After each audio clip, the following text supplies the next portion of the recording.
Assalamualaikum warahmatullahi wabarakatuh. Shalom, Om Swastiastu, Namo Buddhaya, Salam Kebajikan. Halo semuanya, perkenalkan nama saya Devra Christine. Saya mahasiswa Fakultas Psikologi dari Universitas 17 Agustus 1945, Samarinda. Selamat datang pada podcast kami dari kelompok 6. Pada kesempatan kali ini, di sini akan berdiskusi mengenai hasil dari kegiatan psikodekasi yang telah kami jalankan, mulai dari tujuan kegiatan, proses pelaksanaan, hingga dampak yang dirasakan oleh peserta. Untuk membahas kegiatan kami ini, kami telah bersama seorang psikolog yang terlibat langsung dalam kegiatan ini dan akan berbagi pandangan serta penjelasan dari sudut pandang profesional. Jadi pastikan untuk menyimak baik-baik podcast ini, karena podcast ini diharapkan dapat memberikan wawasan dan pemahaman yang baru bagi kita semua. Baik, sebelumnya terima kasih banyak Bapak sudah meluangkan waktunya untuk hadir di podcast kami. Sebelum kita mulai, mungkin Bapaknya boleh memperkenalkan diri terlebih dahulu. Baik, perkenalkan nama saya Hardi. Pekerjaan saya saat ini adalah seorang dosen ya di Universitas Munawarman. Unit kerjanya di program studi S1 Psikologi. Selain itu, saya juga berprofesi sebagai psikolog, yang dimana saat ini saya associate di Perfecta Psyche, seperti itu. Oke, baik Bapak, terima kasih. Baik, saya akan masuk ke dalam pertanyaannya. Jadi kemarin kan Bapak terlibat langsung nih sebagai pemateri kami dalam kegiatan psikoedukasi di panti asuhan. Saya mau tanya bagaimana sih kesan awal Bapak terhadap kondisi psikologis anak-anak panti dalam sebelum kegiatan dimulai kemarin? Oke, baik. Berbicara mengenai kesan ya. Ya, saat saya datang ke sana melihat kondisi anak remaja ya, karena pada saat itu kan yang menjadi katakanlah partisipan atau pesertanya adalah remaja, yang dimana saat itu saya bertanya kepada mereka, mereka saat ini katakanlah remaja yang masih remaja awal ya, ada yang masih SD, SMP, bahkan ada yang SMK gitu. Nah, saya melihat dari kondisi awal mereka ya, mereka katakanlah mereka itu sebenarnya capek ya, karena kan sebelumnya mereka itu ada aktivitas ya. Ya layaknya kalau seorang capek itu terlihat dari wajahnya, matanya dan seterusnya gitu kan.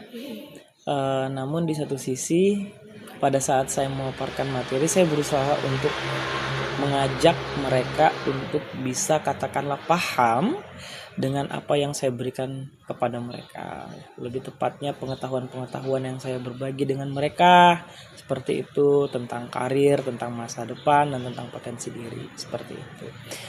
Namun seiring dengan berjalannya waktu, di tengah-tengah saya bisa melihat mereka ada perubahan, katakanlah perubahan yang positif ya. Dari yang awalnya lelah, mereka tampak excited lah untuk menjadi peserta, seperti itu. Ya, seperti itu sih. Oke, lalu dari sudut pandang Bapak nih sebagai seorang psikolog, kenapa sih psikoedukasi yang kita lakukan kemarin itu penting dilakukan kepada remaja yang tinggal di panti asuhan? Kalau kita berbicara tentang remaja panti asuhan, tentunya remaja-remaja tersebut kan masuk panti asuhan itu yang pastinya salah satu kehilangan orang tua ya. Kemudian yang kedua, ada beberapa hal yang mungkin dapat dikatakan mereka dititipkan karena kes-kes tertentu di panti tersebut, yang dimana kalau dari sisi kondisi psikologis mereka tumbuh tanpa bimbingan orang tua mereka. Kemudian kalau kita lihat dari sudut pandang pengenalan potensi diri, pengembangan diri, potensi karir, hingga arah masa depan ya, tentunya mereka itu harus diberikan edukasi akan hal tersebut, karena tujuannya adalah untuk meningkatkan knowledge mereka, pemahaman mereka, agar mereka itu bisa paham, oh ternyata karir itu seperti apa, mengenali potensi diri itu seperti apa, nanti ke depannya nanti mau bagaimana. Dan ini sangat penting sekali untuk dilakukan kepada remaja panti asuhan. Karena di satu sisi mereka juga harus butuh support seperti itu. Karena kalau misalnya tidak diberikan hal tersebut, ya bisa dibilang dalam tanda kutip mereka juga harus hidup bermasyarakat, dalam tanda kutip mereka itu juga harus memiliki pendidikan. Setidaknya ya, kalau sekarang kan kita ini tinggal di Kaltim ya, alhamdulillah kita ada beasiswa gratis pol kan ya dari pemerintah provinsi, yang mereka bisa sekolah sampai SMA bahkan sampai kuliah gitu kan. Artinya memang kalau kita lihat dari sudut pandang psikologi, anak-anak remaja ini sangat butuh sekali yang namanya edukasi tentang hal tersebut, yang dimana kalau misalnya tidak diberikan edukasi maka yang terjadi adalah kan dikhawatirkan ya, dalam tanda kutip ya, ini kan berpotensi ya, masih cenderung ya dikhawatirkan itu mereka tidak semangat untuk sekolah, tidak paham akan karir, tidak paham bagaimana sih sebenarnya kelebihan dan kekurangan mereka, seperti itu sih Mbak. Jadi dapat dibilang kalau psikoedukasi yang tema yang kami pilih kemarin itu sudah cukup sesuai ya untuk. Wah, sangat sesuai. Kenapa saya katakan sangat sesuai? Pertama ya, mereka itu masa remaja adalah masa di mana mereka mencari jati diri. Betul. Yang kedua, mereka itu perlu dibimbing. Di satu sisi ya, meskipun di sana sudah ada ibu asuh ya kan, ada pimpinan pondok panti asuhan dan ada katakanlah yang lebih tua, tapi tentunya harus diberikan juga pemahaman tentang hal tersebut, terutama tentang karir, tentang pengenalan potensi diri, bagaimana mengembangkan diri, bagaimana nanti arah masa depan, dan akhirnya mereka memutuskan, oh nanti setelah ini saya mau jadi seperti ini, saya mau berprofesi seperti ini, dan itu harus didukung untuk meningkatkan katakanlah pengembangan SDM yang ada di Indonesia, sekalipun itu adalah remaja panti, karena kan katakanlah kita tidak bisa membeda-bedakan nih ya, orang yang sudah katakanlah hidup ada orang tuanya di rumah dengan orang yang tinggal di panti, itu harus sama seperti itu. Jadi sangat penting sekali. Oke. Jadi apakah dapat kita bilang kalau psikoedukasi ini dapat menjadi langkah awal bagi adik-adik di panti itu dalam membangun orientasi masa depan yang lebih positif pada mereka? Iya, betul. Jadi ini adalah langkah awal, apalagi mereka ini kan katakanlah dari kemarin itu kan peserta ada 9 orang ya. Iya. Ada yang SD, SMP, SMK gitu kan. Tidak ada yang SMA ya. Artinya memang itu menjadi langkah awal mereka, dan katakanlah mereka itu pada saat hari H pelaksanaan mereka kan diberikan lembar kerja ya, 5 tahun ke depan, 10 tahun ke depan dan seterusnya. Itu akan menjadi patokan mereka nantinya setelah ini akan mau berkarir seperti apa, meskipun mereka ini masih SD. Ya memang sih katakanlah ya, anak SD itu kan masih belum masih banyak main-mainnya ya, masih banyak main-mainnya, kemudian agak sulit rasanya untuk katakanlah mereka berpikir setelah ini bakal mau kemana. Cuma di satu sisi setidaknya sudah diberikan pemahaman. Nah, selain SD kan ada juga yang SMK tuh. Dan dalam tanda kutip SMK itu kan katakanlah ya sudah memasuki masa remaja akhir ya. Yang dimana kalau dari remaja akhir sudah mau menuju ke dewasa. Dan di dewasa itulah nantinya dia bisa berpikir lebih matang. Oh, setelah ini saya mau kemana? Saya mau melanjutkan karir seperti apa? Karena karir kan sebenarnya bukan berbicara tentang pekerjaannya. Tetapi bagaimana histori tentang perjalanan hidupnya. Setelah ini apakah saya mau melanjut sekolah kah, atau saya mau berwirausaha kah, atau saya mau bekerja, seperti itu. Karena kan dalam tanda kutip hidup di panti asuhan itu ya memang luar biasa sekali sih para remaja itu. Memang resiliensinya pasti ada sih para remaja panti itu, dan memang ya kalau boleh saya bilang ya adik-adik di situ memang sangat butuh.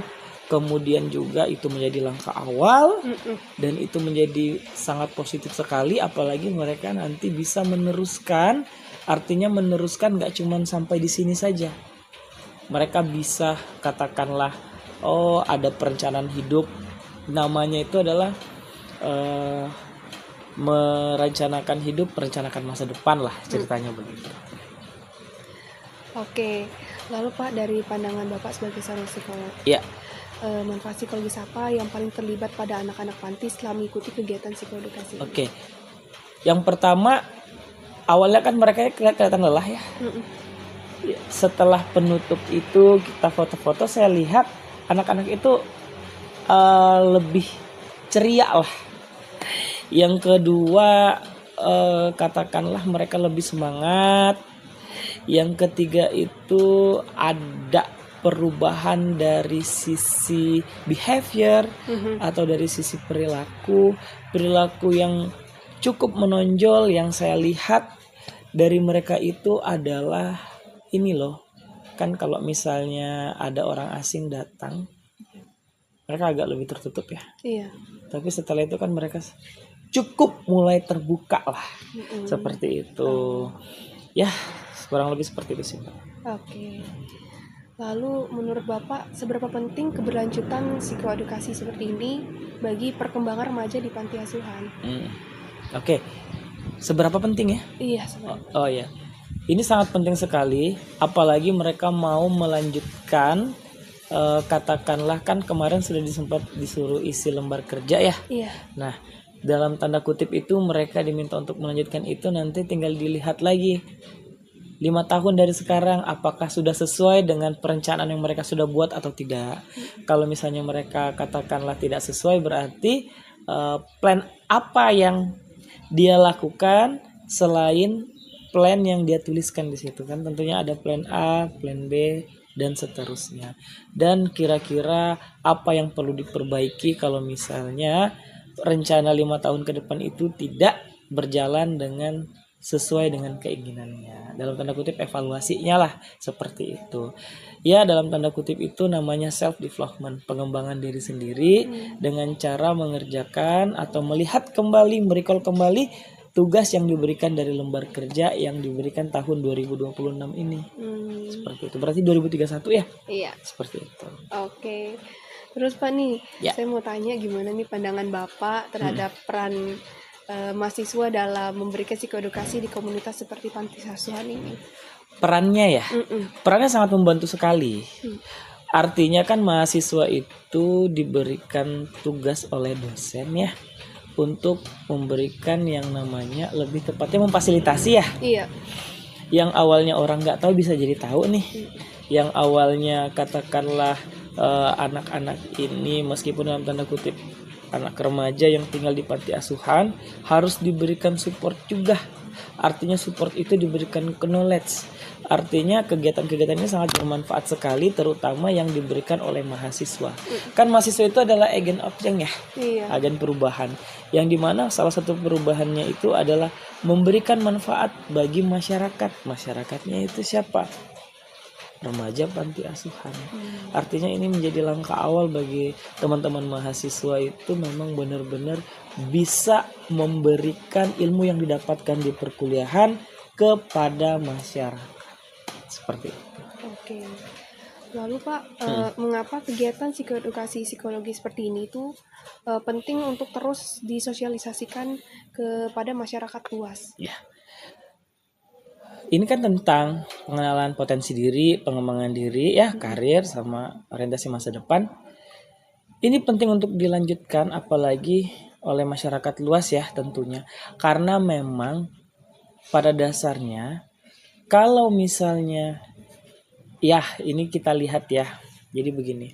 Ada riset atau penelitian sebelumnya tentang orientasi masa depan remaja panti asuhan di salah satu kota di Indonesia. Dan hasilnya positif banget loh. Positifnya gini, dia mampu untuk meningkatkan orientasi masa depan remaja panti asuhan tersebut. Artinya apa? Artinya dengan hadirnya kegiatan ini khusus untuk masyarakat pada umumnya, manfaatnya adalah masyarakat yang awalnya ini tidak tahu bisa menjadi tahu. Ya. Yang mohon maaf ini kan masih berpotensi atau cenderung ya, belum tentu benar 100% ya. Katakanlah ada orang yang ya dalam tanda kutip mohon maaf nih berpotensi ya, tidak sekolah orang tuanya. Misalnya, contoh ya, kemudian tiba-tiba salah satu entah bapaknya atau mamanya ini meninggal, dititipkan ke panti asuhan, tidak diberikan bekal. Nanti setelah ini mau kemana? Sebenarnya potensi dirimu ini apa? Kenali dulu nak, dirimu seperti apa. Kan nggak tahu. Hadirnya kegiatan ini, mereka bisa paham, mereka bisa mengimplementasikan, mereka bisa mempraktekkan, dan mereka bisa mengevaluasi dirinya. Oh iya, saya sudah mengenali potensi diri saya maunya nanti seperti ini, arah tujuan karir saya seperti ini. Kalau nantinya katakanlah tidak sesuai dengan harapannya, saya akan mengevaluasi diri, kurangnya apa, saya akan memperbaiki hal tersebut. Artinya memang dari yang tidak tahu menjadi tahu, dan ini harus tetap dilanjutkan, terutama untuk masyarakat yang tidak tahu tentang mengenali potensi diri, pengembangan karir, hingga untuk orientasi masa depannya nanti seperti apa. Kan selama ini orang-orang itu katakanlah, nah nanti setelah ini mau kemana? Contohnya, mau jadi begini, dia tahu ini dari mana? Mau berprofesi seperti ini, katakanlah berprofesi sebagai apa biasanya kalau ditanya anak-anak itu profesinya? Guru biasanya. Biasanya guru, ya guru kan? Tapi kan masih banyak profesi yang lain selain guru. Ya kan? Insinyur kah, ahli geologi kah, dan seterusnya. Nah, itulah pentingnya kegiatan ini, memperkenalkan karir, bagaimana mengenali potensi diri, hingga akhirnya dia bisa merencanakan masa depannya. Terutama dia bisa mengolah hidupnya agar nanti bisa lebih baik lah daripada sebelumnya. Seperti itu. Oke, berarti bisa kita ambil kesimpulan bahwa psikoedukasi ini sangat berdampak positif ya Pak ya. Tuh. Tidak hanya dalam jangkauan kecil, tapi juga untuk masyarakat luas dan dilakukan dalam jangka yang panjang seperti itu. Iya, harapannya nanti ini bisa menjadi rujukan ya untuk kampus misalnya ya kan, bisa ditindaklanjuti. Ya katakanlah bisa memberikan skop yang lebih luas, selain remaja panti bisa masyarakat yang lebih luas seperti itu. Oke Pak. Lalu apa sih harapan Bapak terhadap anak-anak panti setelah mengikuti kegiatan psikoedukasi ini? Ya. Tentunya harapan saya itu adalah mereka bisa mengecek kembali hasil lembar kerjanya 5 tahun dari sekarang ya. Itu kan yang terdekat dari targetnya kan. Setelah itu mereka bisa katakanlah ya, dalam muslim itu ada namanya muhasabah diri ya. Ya, wah ini saya ini kurangnya di mana. Sisanya saya akan mengevaluasi. Yang kedua adalah kan selama kegiatan itu saya juga menceritakan tentang kisah inspiratif ya. Iya. Orang yang katakanlah saat ini orangnya sudah meninggal sih ya. Ini sudah katakanlah generasi kedua bisa menjadi seorang yang sukses konglomerat di Indonesia meskipun tidak ada orang tuanya dan seterusnya. Mereka setidaknya bisa untuk ya dalam tanda kutip harapannya ya mengimplementasikan tentang apa yang sudah mereka tuliskan di lembar kerja tersebut dan bisa menerapkannya kalau bisa seperti itu ya. Agar mereka itu bisa lebih percaya diri meskipun mereka itu besarnya di panti asuhan seperti itu. Dan bisa meningkatkan kesejahteraan psikologisnya seperti itu. Karena kan memang pada dasarnya orang yang tinggal di panti asuhan kan artinya adalah orang-orang yang itu yang saya sebutkan sebelumnya. Ada yang dititipkan, ada yang sudah kehilangan orang tuanya, dan juga ada beberapa case tertentu yang berbeda dengan orang yang tinggal dengan kedua orang tuanya yang masih ada. Tapi mereka kalau saya lihat tuh sangat-sangat luar biasa sekali, excited lah seperti itu. Memang ya bisa dalam tanda kutip bisa lebih lah seperti itu. Pesan motivasi apa aja yang ingin Bapak sampaikan kepada anak-anak panti ataupun anak-anak di luar sana untuk tetap percaya pada potensi diri dan masa depan mereka? Tetap semangat ya, namanya hidup itu harus bersyukur ya, dalam tanda kutip bersyukur itu semua yang dilewati ya harus dilakukan dengan rasa syukur ya. bisa katakanlah bisa bernapas saat ini pun kita juga harus bisa bersyukur kan, seperti itu. Yang kedua bisa kan mereka itu kan pasti memiliki cita-cita ya. Harapannya semoga lah teman-teman itu bisa tercapailah cita-citanya.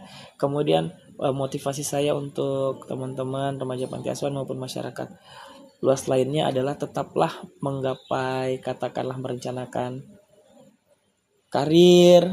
Kalau misalnya memang gagal harus berusaha bangkit lagi, seperti itu. Karena tidak ada usaha yang mengkhianati hasil. Karena saya lihat kan anak-anak itu kan ada yang mau berwirausaha juga tuh, ya kan? Nah itu kan bagus. Artinya sejak dini itu mereka udah punya pemikiran lah untuk kedepannya. Oh saya mau berwirausaha ini, kalau nggak salah kemarin tuh berwirausaha baju atau apa gitu kan. Ada juga yang hobi menggambar ya kan, seperti itu. Nah artinya memang bisa lah mereka mengenali potensi diri mereka. Ya jangan takut gagal, terus berusaha, kalau gagal bangkit lagi, seperti itu. Oke, baik. Oke Pak, kita sudah sampai di akhir dari podcast kita pada siang hari ini. Terima kasih banyak Bapak sekali lagi untuk waktunya yang sudah mau diluangkan. Saya akhiri podcast kita pada siang hari ini. Assalamualaikum warahmatullahi wabarakatuh. Shalom, swastiastu, namo buddhaya, salam kebajikan. Selamat siang. Siap.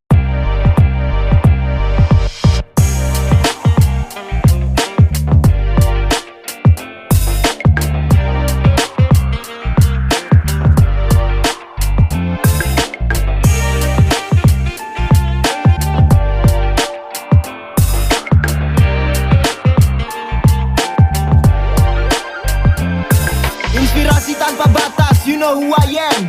Notasi berotasi, telepati, stay the best man, you got